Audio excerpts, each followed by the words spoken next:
오늘 함께 보실 하나님의 말씀은 사무엘상 3장 15절에서 21절 말씀입니다. 사무엘상 3장 15절에서 21절 말씀 함께 교독하겠습니다. 제가 먼저 읽습니다. 사무엘이 아침까지 누웠다가 여호와의 집에 문을 열었으나 그 이상을 엘리에게 알게 하기를 두려워하더니 엘리가 사무엘을 불러 이르되 내 아들 사무엘아 하니 그가 대답하되 내가 여기 있나이다 하니 그가 이르되 내게 무엇을 말씀하셨느냐 청하노니 내게 숨기지 말라. 내게 말씀하신 모든 것을 하나라도 숨기면 하나님이 내게 벌을 내리시고 또 내리시기를 원하노라 하는지라. 사무엘이 그것을 그에게 자세히 말하고 조금도 숨기지 아니하니 그가 이르되 이는 여호와의 이시니 선하신 대로 하실 것이니라 하니라. 사무엘이 자라매 여호와께서 그와 함께 계셔서 그의 말이 하나도 땅에 떨어지지 않게 하시니 단에서부터 브엘세바까지의 온 이스라엘이 사무엘은 여호와의 선지자로 세우심을 입은 줄을 알았더라. 다 같이 읽겠습니다. 여호와께서 실로에서 다시 나타나시되 여호와께서 실로에서 여호와의 말씀으로 사무엘에게 자기를 나타내시니라. 아멘. 오늘은 사무엘상 3장 15절에서 21절 말씀을 가지고 땅에 떨어지지 않는 말씀이라는 제목으로 하나님의 말씀을 전하도록 하겠습니다. 이 화살을 좀 쏘아본 경험이 있는 분들은 화를 쏘는 게 이게 쉽지 않다라는 것을 아실 거예요. 저도 좀 해봤거든요. 이게 당기는 힘도 상당히 많이 들고요. 또 놔도 이 화살이 제대로 이 관역에 명중하는 경우는 흔치 않습니다. 그런 경우는 굉장히 어려워요. 그러니까 대개는 어때요? 땅바닥에 내리꽂히거나 엉뚱한 곳에 떨어지는 경우들이 많습니다. 이 화살을 쏜다는 게 그렇게 쉬운 일이 아니에요. 근데 이 화살을 쏘는 게 마치 하나님의 말씀을 전하는 것과 굉장히 비슷한 면이 있습니다. 오늘 본문에 보게 되면 하나님의 말씀이 땅에 떨어지지 않는다라는 말씀이 이 표현이 나와요. 근데 하나님의 말씀이 땅에 떨어지지 않는다라는 것은 마치 뭐냐 하면 쏜 화살이 어떤 관역에 명중하는 것과 같은 의미를 가지고 있어요. 하나님의 말씀은 대상이 불분명하게 두어지는 일이 없어요. 대상이 명확하고 그 말씀을 주신 목적이 분명합니다. 그렇기 때문에 그 말씀이 그 대상에게 가감 없이 있는 그대로 선지자가 하나님의 말씀을 전달하고 그 말씀을 받아들이게 하는 그 과정, 그것이 마치 화살을 쏘는 것처럼 유사하다는 거죠. 선지자는 받은 말씀을 정확하게 있는 그대로 그 대상에게 전달하는 역할을 합니다. 이 오늘 본문을 보게 되면 어떤 말씀이 있냐면 사무엘이 처음으로 하나님의 말씀을 받아서 그 말씀을 전달해야 하는 내용이 담겨져 있어요. 그런 장면이 포함되어 있습니다. 우리가 지난주에는 사무엘이 처음으로 하나님의 부르심을 받고 선지자로서 하나님의 예언의 말씀을 받는 장면을 우리가 봤어요. 근데 오늘은 뭐예요? 그 말씀을 그 대상에게 전달하는 장면이 담겨져 있는 거예요. 하나님의 말씀이 땅에 떨어지지 않기 위해서는 크게 두 가지 이 조건이 같이 있으면 가장 아름답게 이루어집니다. 이 하나님의 말씀이 땅에 떨어지지 않기 위해서는 첫 번째는 뭐냐 하면 말씀을 전하는 자와 받는 자가 그 말씀을 어떻게 받느냐, 그의 태도와 관계되어 있어요. 전하는 자가 하나님의 말씀을 스스로 떨어서 가감을 하는 일이 없이 있는 그대로 전달하고, 받는 사람은 그 말씀을 하나님의 말씀으로 여겨서 수용하는 태도를 보이는 것. 그 두 가지가 하나로 묶어져 있습니다. 또 하나는 하나님께서 선지자를 통해서 주신 말씀을 따라서 그 말씀대로 그 말씀을 성취하시는, 그대로 행하시는 거예요. 그럴 때 바로 하나님의 말씀이 땅에 떨어지지 않고 어때요? 제대로 관역에 가서 명중되는 모습으로 하나님의 말씀이 실현되는 것입니다. 이 두 가지가 함께 어우러질 때 어때요? 하나님의 말씀이 어때요? 땅에 떨어지지 않는 거예요. 이 첫 번째 우리가 봤던 이 하나님의 말씀을 전하는 자와 받는 자의 태도와의 관점에서 우리가 먼저 첫 번째 생각해 보도록 할게요. 하나님의 말씀을 전하고 듣는 우리가 보여야 할 태도하고 관계돼서 우리가 생각해 보겠는데요. 이 사무엘이 지난주에 하나님께 처음으로 예언의 말씀을 받았어요. 그 말씀의 내용은 뭐였냐면 엘리 제사장과 그 두 아들과 또한 그의 집안에 대한 하나님의 말씀이었습니다. 한날에 두 아들이 죽을 것이고 또한 앞으로 너희 집안이 하나님의 제사장의 역할을 할 수 없게 될 것이다 라는 거예요. 이 뭐예요? 심판의 말씀입니다. 이 말씀을 처음 이 사무엘이 듣고 나서 어땠을까요? 새벽에 이 말씀을 들었거든요. 어땠을 것 같으세요? 잠을 못 이뤘을 겁니다. 그 말씀을 듣는데 이 말씀을 들을 때 그 말씀 자체도 두려울 뿐만 아니라 이 말씀을 자기의 영적 아비인 이 엘리 제사장의 이 말씀을 그대로 전해야 한다라는 것은 이 사람에게는 이 아이 사무엘에게는 어때요? 큰 두려움이요 엄청난 부담감으로 다가왔을 거예요. 상상할 수 없는 장면이죠. 그래서 오늘 본문에 보게 되면 아침에 일어나서 성전 문을 열면서 이 아이 사무엘이 느끼는 감정을 15절에서 이렇게 표현하고 있어요. 사무엘이 아침까지 누웠다가 여호와의 집에 문을 열었으나 그 이상을 엘리에게 알게 하기를 두려워하더니, 이렇게 사무엘이 두려워 떨며 있을 때에 엘리 제사장이 먼저 이 사무엘에게 먼저 다가옵니다. 그에게 와서 엘리 제사장이 이 하나님의 말씀을 요구하는 말을 오늘 본문에서 하고 있습니다. 이 엘리 제사장이 이 오늘 본문에서 보여준 사무엘에게 보여준 몇 가지 말과 태도가 사무엘이라는 사람이 하나님의 선지자로서 세워지는 데 있어서 아주 결정적인 역할을 하게 됩니다. 오늘 본문 16절과 17절을 보게 되면 엘리 제사장이 사무엘에게 와서 이렇게 얘기해요. 제가 한번 읽어드리겠습니다. 엘리가 사무엘을 불러 이르되 내 아들 사무엘아 하니 그가 대답하되 내가 여기 있나이다 하니 그가 이르되 내가 내게 무엇을 말씀하셨느냐 청하노니 내게 숨기지 말라. 내게 말씀하신 모든 것을 하나라도 숨기면 하나님이 내게 벌을 내리시고 또 내리시길 원하노라 하는지라. 이 엘리 제사장의 말을 보게 되면요, 두 가지 아주 상이한 모습이 함께 공존합니다. 첫 번째는 뭐냐 하면 엘리가 사무엘을 아주 따뜻한 말로 부르는 모습을 볼 수가 있어요. 뭐요? 내 아들 사무엘아. 아비의 마음으로 사무엘을 아주 부드럽게 따뜻하게 부르는 장면이 나오지 않습니까? 근데 그 뒤에 따라오는 말은 굉장히 단호하고 강경합니다. 이 뒤에 나오는 말이 이렇게 얘기돼요. 내게 무엇을 말씀하셨느냐 청하노니 내게 숨기지 말라. 내게 말씀하신 모든 것을 하나라도 숨기면 하나님이 내게 벌을 내리시고 또 내리시길 원하노라. 이렇게 얘기하고 있어요. 그 말씀은 이 사무엘이 피할 수 없게 만들어요. 자기 딴에는 어때요? 두려운 마음에 말하라 해도 스스로 어땠을까요? 아마 말을 상당히 부드럽게 하거나 하나님께서 주신 메시지를 어떻게 했을까요? 줄이거나 이게 좀 바꿔서 얘기했을 가능성이 높지 않겠습니까? 우리 그러기 쉽잖아요. 근데 엘리가 어때요? 사무엘이 피할 수 없게 만들어요. 하나님께서 자기에게 주신 그 말씀을 있는 그대로 사실대로 전달할 수밖에 없게 엘리가 어때요? 강경하게 그를 몰아세우는 거예요. 그래서 이 사무엘이 이 받은 말씀을 엘리 제사장에게 그대로 전했다라고 얘기하고 있어요. 우리 보통 어떤 경우를 경험할 때가 있냐면 회사나 아니면 뭐 다른 모임 가운데서 어떤 어른들이 이 대표나 어떤 사람들이 이렇게 밑에 사람들을 모아놓고 오늘 좀 허심탄회하게 얘기해 봅시다 이렇게 하는 경우 있잖아요. 근데 그때 조심해야 돼요.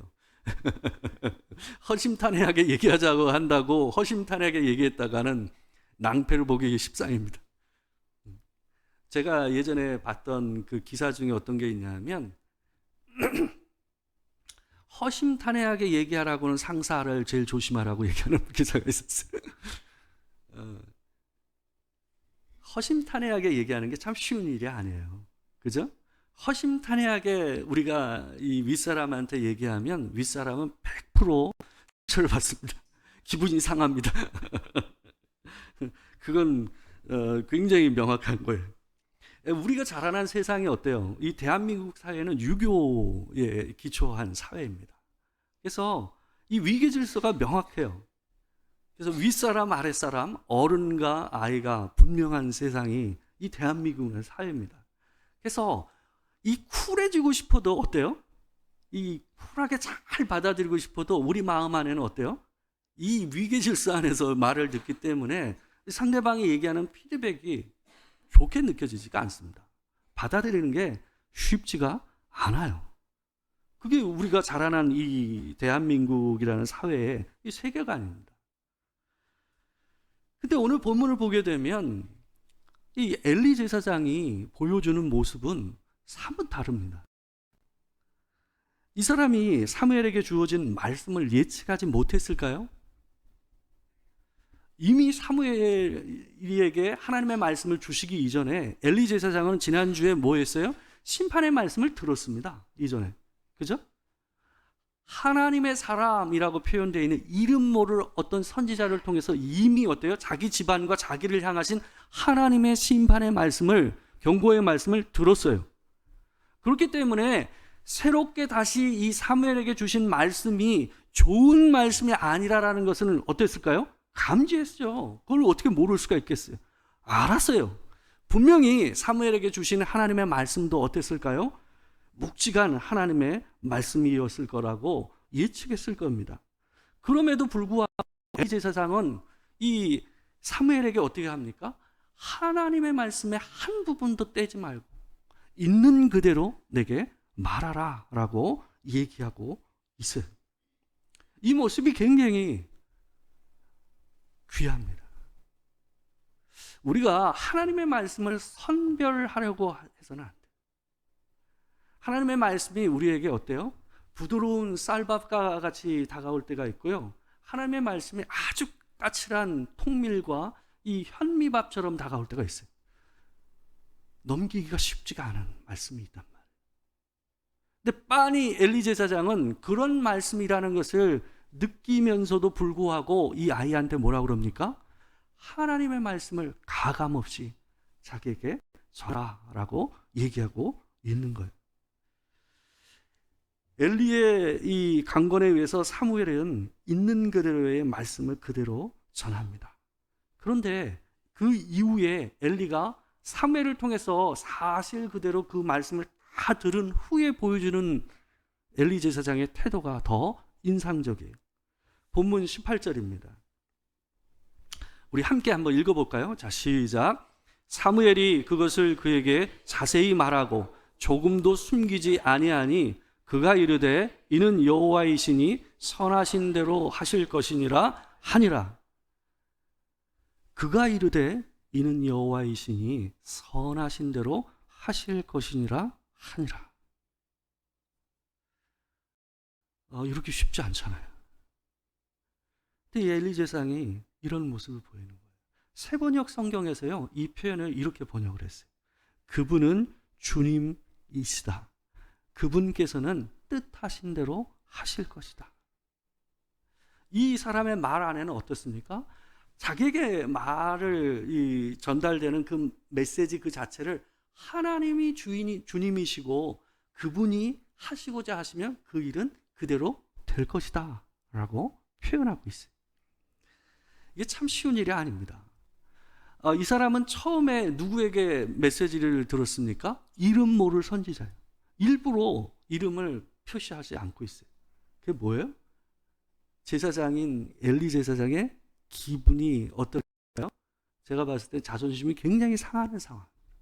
그 당시에 최고의 위치에 있었고 제일 어른이었어요.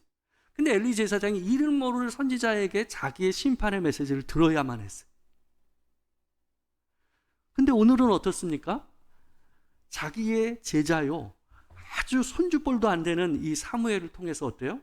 하나님의 심판의 메시지를 근데 그 순간 이 사람이 하나님 앞에서 그리고 이 어린 선지자 앞에서 보여주는 태도가 어떻습니까? 그분은 주님이시다.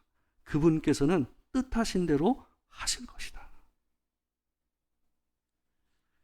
비록 엘리가 이 자기 자식과 관계돼서 자기가 해야 할 역할을 제대로 하지 못했지만 그럼에도 불구하고 엘리 제사장은 하나님이 진짜 하나님이시라는 것을 인정하고 그분의 말씀 앞에서 어때요? 부복하는 자세를 분명하게 보여줬다라는 거예요. 이 일이 이 사무엘, 이 어린 처음으로 선지자의 사역을 시작하는 이 선지자 사무엘에게 어떤 영향을 미쳤을까요?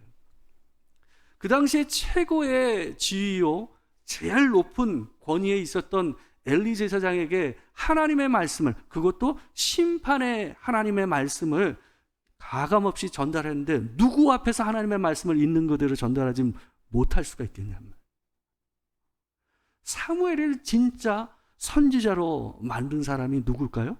엘리예요. 엘리가 사무엘 앞에서 그가 전한 그 말씀 앞에서 하나님을 오롯이 인정하는 겸손한 마음으로 그 말씀을 수용할 때에 이 어린 사무엘이 선지자가 무엇인지, 하나님의 말씀을 전달한다는 것이 무엇인지를 제대로 깨닫게 되는 그런 일을 경험하게 되는 겁니다. 성경에는 아까도 말씀드렸지만 쉽게 씹어 먹을 수 있고 단맛을 느끼면서 넘길 수 있는 쌀밥과 같은 말씀이 있어요. 저 쌀밥 좋아하거든요. 잡곡밥보다는 쌀밥이 맛있잖아요. 잡곡은 어때요? 오래 씹지 않으면 탈이 나요. 여러분 아시다시피 잡곡밥은 이 탄수화물은 대부분 어때요? 입에서 소화가 많이 된다고 그러잖아요. 이 소장과 췌장에서 약간 더 소화가 되지만 대부분 입에서 곱씹어서 잘 씹어서 넘기지 않으면 탄수화물은 제대로 소화가 잘 안 됩니다. 그래서 입에서 오랫동안 씹으라고 얘기하는 이유가 그런 이유거든요. 하나님의 말씀이 거친 통밀처럼 현미처럼 다가오는 하나님의 말씀이 있어요. 근데 하나님의 말씀은 우리가 선택할 수가 없어요. 그거는 우리에게 주어지는 거예요. 그런 말씀이라 할지라도 우리가 어때요? 곱씹어야 돼요. 부담스럽고 이 말씀이 무엇일까 하는 그 말씀이라 할지라도 어때요? 곱씹어서 잘 으깨서 내가 소화할 수 있도록 내 몸으로, 내 영혼으로 넘겨야 돼요. 그게 하나님의 말씀을 대하는 이 하나님 앞에서의 올바른 태도입니다.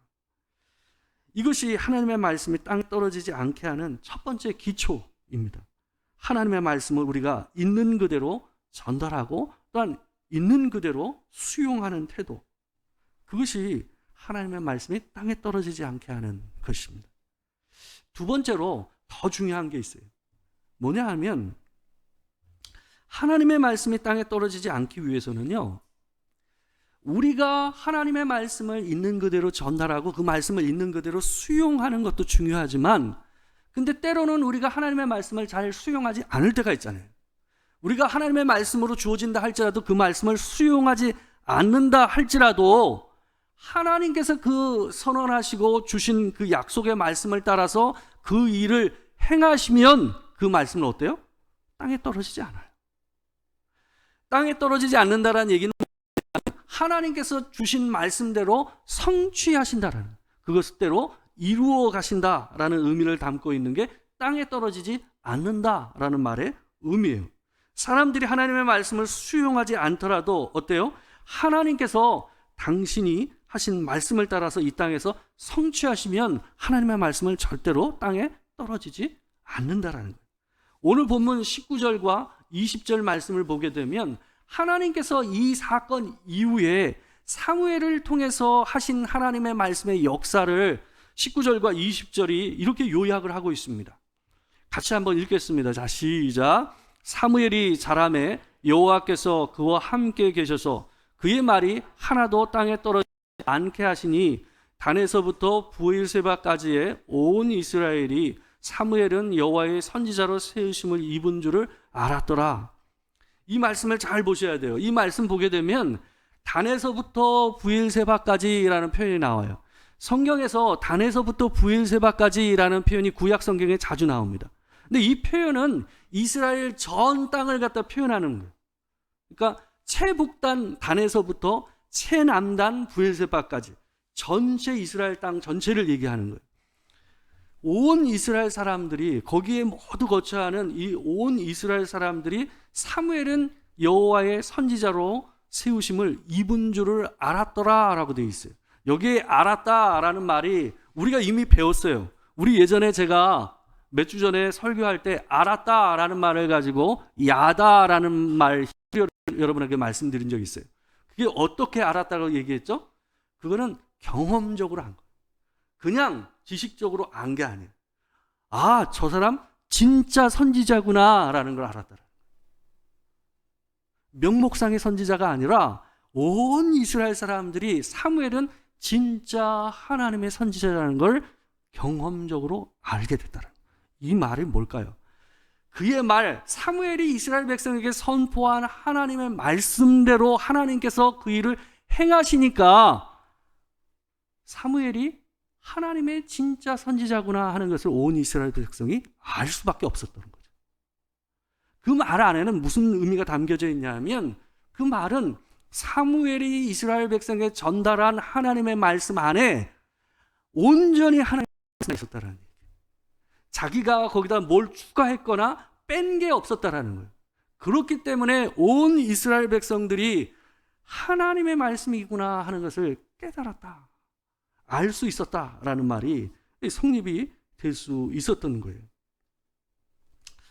우리가요, 하나님의 이 말씀, 이 바로 우리에게 전달되는 말씀이요, 그 말의 권위가 어디에서 올까요? 그 말이 아름답고 유려하거나 논리적으로 부합해서가 아니에요. 말의 권위는 그 말을 누가 했느냐에 있는 거예요. 하나님께서 말씀하셨기 때문에 그 말씀은 권위가 있는 거예요. 그 연예대상 시상식장 장면을 제가 조금 봤는데요. 짤로 올려져 있는 영상이었어요.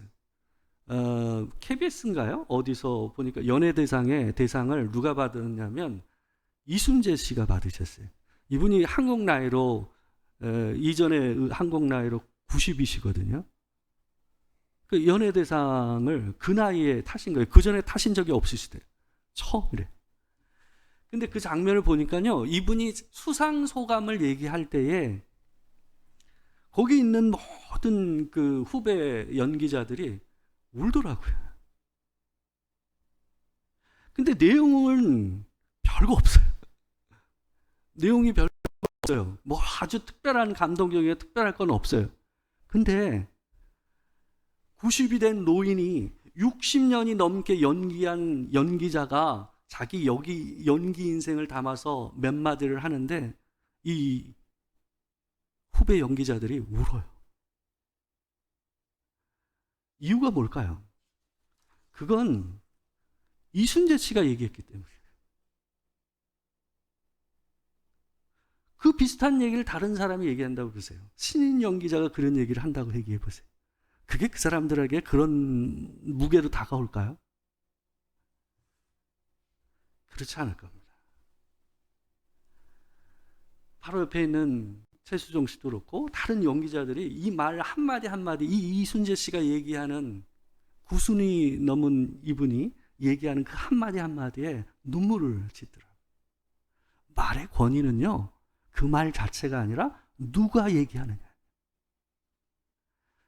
우리가 믿는 하나님의 말씀은 그 말씀의 권위가 어디에 있어요? 그 말씀이 하나님께서 얘기하셨기 때문에. 마태복음 5장 18절 말씀을 보게 되면요, 예수께서 이런 말씀을 하셨어요. 제가 한번 읽어드리겠습니다. 진실로 너희에게 이르노니 천지가 없어지기 전에는 율법의 1.1획도 결코 없어지지 아니하고 다 이루리라. 여러분과 제가 하나님 앞에서 하나님의 말씀을 듣고 믿고 또 거기에 소망을 두고 살아가는 그 말씀이 반드시 이루어질 줄 믿습니다. 그것이 우리의 소망입니다. 하나님께서 우리에게 약속하신 대로 이 땅을 심판하실 것이고, 이 땅에 하나님의 백성들을 구원하시고, 또한 이 땅에 가신 것처럼, 올라가신 것처럼 다시 이 땅에 오시리라 라고 약속하셨으니 반드시 그렇게 될 줄 믿습니다. 하나님의 말씀은 권위가 있고 분명히 성취됩니다. 여러분과 제가 믿는 하나님의 말씀은 절대로 땅에 떨어지는 일이 없습니다. 그 말씀을 또 한 주 잘 붙잡고 하나님의 그 말씀 앞에서, 그 말씀이 쌀밥과 같든 통밀과 같든 관계없이 그 말씀을 하나님 앞에서 어때요? 주님이 말씀하셨으니 그렇게 되리라 믿습니다 하는 자세로 또 살아가시는 여러분과 제가 되길 주의 이름으로 축원합니다. 기도하겠습니다. 사랑하는 주님, 비록 심판의 말씀이요, 넘기기 쉽지 않은 말씀이었음에도 불구하고 엘리 제사장이 어리고 어린 사무엘 앞에서 주님이 말씀하셨으니 그대로 이루어지리라 라고 얘기하신 그 태도처럼 하나님 내게 허락하신 주님의 말씀, 때로는 무겁고 때로는 부담스럽고 때로는 복된 그 말씀이 온전히 우리의 인생뿐만 아니라 이 역사 가운데서 실현되고 단 하나도 놓침이 없이 이루어질 줄 믿습니다. 지금은 우리 주 예수 그리스도의 은혜와 아버지 하나님의 크신 사랑과 성령의 교통하심이 진실로 들은 바 하나님의 말씀, 또 읽은 바 하나님의 말씀이 온전히 이루어질 것을 믿고 그것에 소망을 두고 살기를 소망하는 이 자리에 있는 모든 성도들과 함께하지 못한 지체들 가운데 지금으로부터 영원토록 함께하실 줄 믿습니다.